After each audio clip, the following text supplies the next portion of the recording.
Hello everyone, this is Rohit Kashyap. तो दोस्तों, आज की इस वीडियो में हम एक फ्रेंच नॉवेलिस्ट एमिल ज़ोला या एमाइल ज़ोला का एक बहुत ही फेमस नॉवेल जर्मिनल को डिस्कस करेंगे। दोस्तों, बहुत सारे व्यूअर्स रिक्वेस्ट कर रहे थे कि सर जर्मिनल पर एक वीडियो बनाइए, तो आज मैं आपके लिए वीडियो लेकर आ गया हूँ। My dear friends, Germinal is regarded as one of the 10 greatest novel in the French language.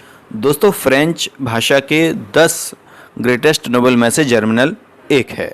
दोस्तों, इस नॉवेल का नाम फ्रांस के एक रिपब्लिक कैलेंडर के एक महीने के नाम से लिया गया है और इसका मतलब है जर्मिनेशन और रिन्यूअल। मतलब जर्मिनल जो नॉवेल है इसका मतलब हो जाएगा अंकुरण और नवीनीकरण।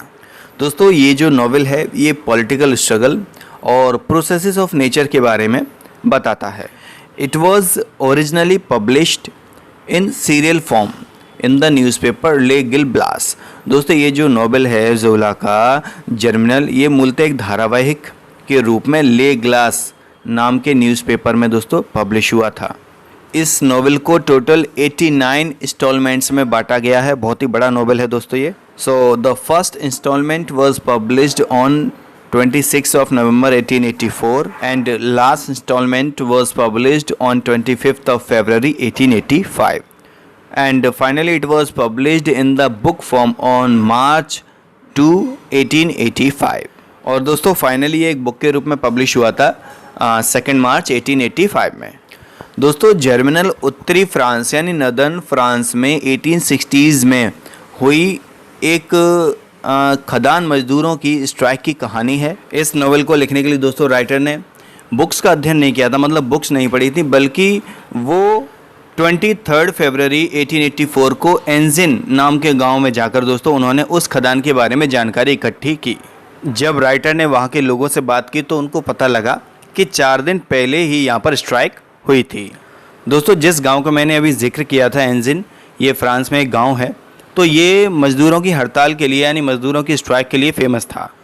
तो इस नॉवेल को शुरू करने से पहले थोड़ी सी जानकारी और मैं आपको दे देता हूँ इसके बारे में। जैसा कि मैंने आपको शुरू में बताया था कि इसको ओरिजिनली पब्लिश कराया गया था 2 मार्च 1885 को, लेकिन दोस्तों ये पब्लिश हुआ था फ्रेंच लैंग्वेज में। फिर इसको दोस्तों बाद में इंग्लिश में ट्रांसलेट किया गया है और इसको इंग्लिश में ट्रांसलेट किया था हैवलॉक एलिस और पीटर कोलियर ने। दोस्तों, ये हैवलॉक एलिस ये एक इंग्लिश फिजिशियन है और पीटर कोलियर ये एक अमेरिकन राइटर हैं। इन्होंने इसको इंग्लिश में ट्रांसलेट किया और फिर ये नॉवेल एक बार फिर से इंग्लिश में पब्लिश हुआ था 1894 में। तो दोस्तों, ये बात क्लियर कर देता हूँ मैं एक बार और कि फ्रेंच में कब पब्लिश हुआ था 2 मार्च 1885 को और इंग्लिश में पब्लिश हुआ था 1894 को। इस नॉवेल के माध्यम से दोस्तों राइटर हमें गरीब कोयला मजदूरों के बारे में बता रहे हैं कि किस तरह उनका शोषण होता था, किस तरह उनकी गरीबी का फ़ायदा उठाया जाता था। तो चलिए, ये तो हो गए इस नॉवेल के कुछ की फैक्ट्स। अब मैं आपको डायरेक्ट नॉवेल पर ले चलता हूँ। तो दोस्तों, ये कहानी शुरू होती है एटीने लेंटियर नाम के एक मिस्त्री से, जो इस नॉवेल का दोस्तों सेंट्रल कैरेक्टर है। ये एक सड़क पर बिल्कुल अकेला चलता जा रहा है। ये सड़क मार्किनेस से मोंटस्यू तक जाती है। दोस्तों, रात का समय था, वो अकेला चला जा रहा था। तो जब थोड़ी आगे पहुँचता है तो क्या देखता है, एक जगह आग की लपटें उठ रही हैं। तो वह वहाँ पहुँचता है और देखता है कि ये लपटें एक कोयले की खान से उठ रही हैं।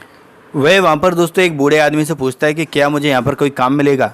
तो बूढ़ा आदमी उसे मना कर देता है, कहता है कि नहीं, यहाँ कोई काम नहीं है, पहले ही 2 लोगों को काम पर लगा चुके हैं। फिर दोस्तों बूढ़े आदमी से पूछता है कि क्या मोंटस्यू में फैक्ट्रियाँ नहीं हैं। तो बूढ़ा आदमी मना कर देता है कि हाँ, 3-4 साल पहले यहाँ फैक्ट्रियाँ थी, लेकिन अब सब बंद हो गई हैं।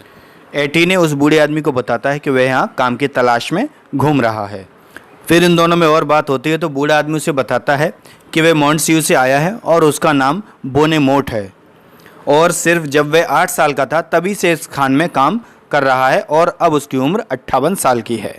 जब दोस्तों उन दोनों में और बात होती है तो बोनेमोट उसे मोंजियर हेनेव्यू के बारे में बताता है और कहता है कि ये यहाँ का मैनेजर है, इसको भी तनख्वाह मिलती है।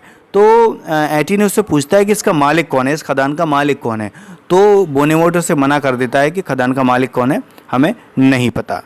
तो इतनी बातचीत के बाद भी दोस्तों एटीने को ये नहीं पता चलता कि उसे यहाँ पर काम मिल सकता है या नहीं। तो इस प्रकार दोस्तों राइटर ने यहाँ पर कुशल मिस्त्रियों की किस तरह की दयनीय दशा है, उनकी बेरोजगारी की कैसी स्थिति है, उसके बारे में बताया है। तो दोस्तों अभी तक हमने पढ़ा था, ये हमारा था पार्ट 1 का चैप्टर 1। अब हम पढ़ेंगे पार्ट 1 का चैप्टर 2। दोस्तों इसमें क्या होता है, एक मेह्यू नाम का खदान मजदूर है जो एक 240 नाम के गांव में रहता है। दोस्तों यहाँ पर राइटर ये बताना चाहते हैं कि मजदूरों की कैसी कंडीशन थी, उनके गांव को भी कैसा नाम दिया जाता था, 240।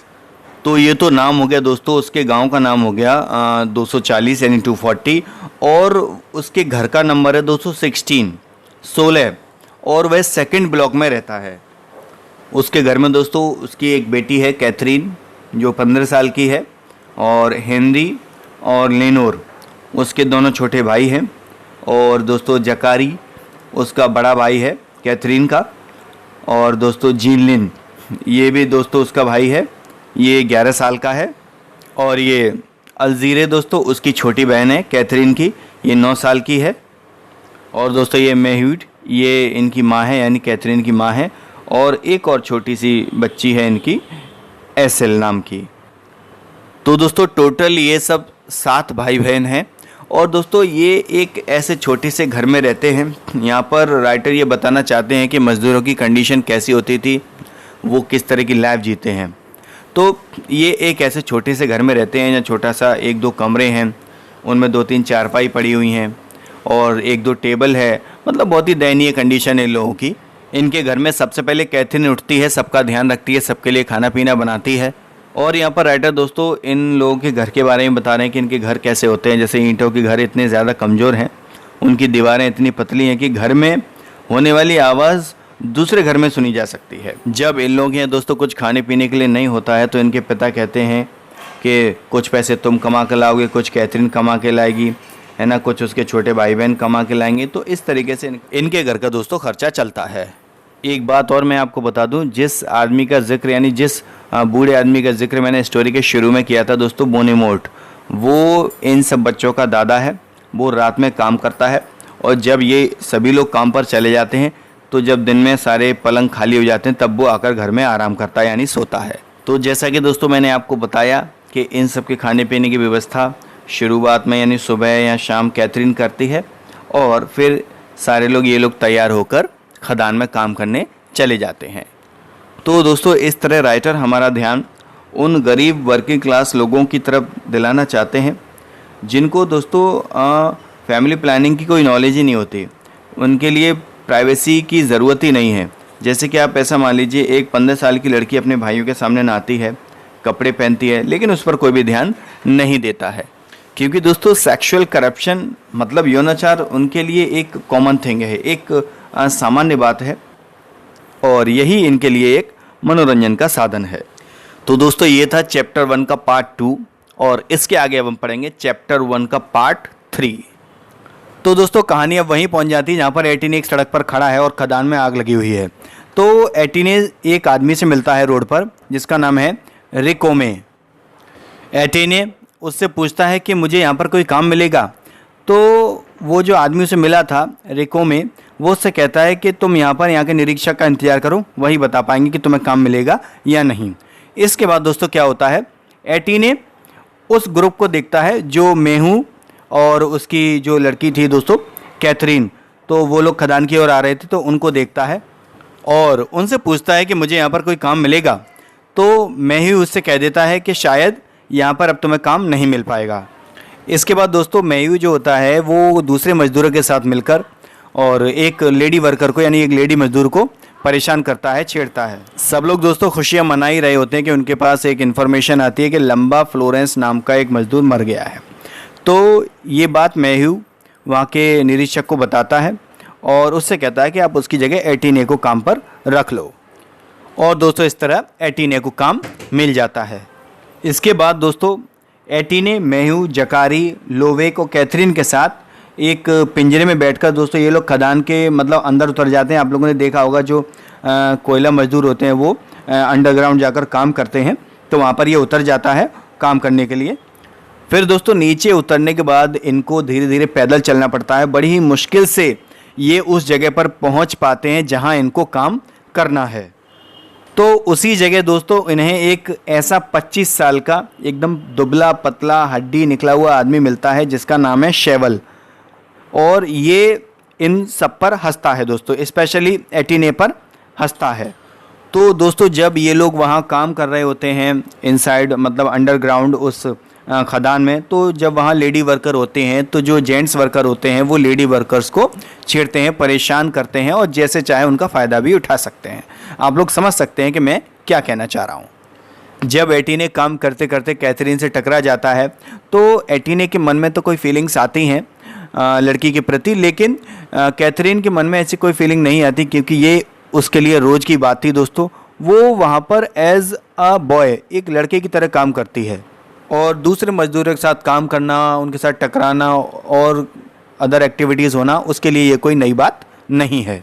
तो दोस्तों इस पार्ट को ख़त्म करने से पहले मैं आपको बता दूं कि राइटर इस बात पर यहाँ प्रकाश डाल रहे हैं कि गरीब मजदूर किन किन कठिन परिस्थितियों में दोस्तों काम करते हैं। यहाँ पर दोस्तों राइटर ये बताना चाहते हैं कि इन मज़दूरों की ह्यूमन फीलिंग्स बिल्कुल ख़त्म हो चुकी है, क्योंकि दोस्तों इन मज़दूरों को जबरन जानवरों की तरह काम करने के लिए मजबूर किया जाता है।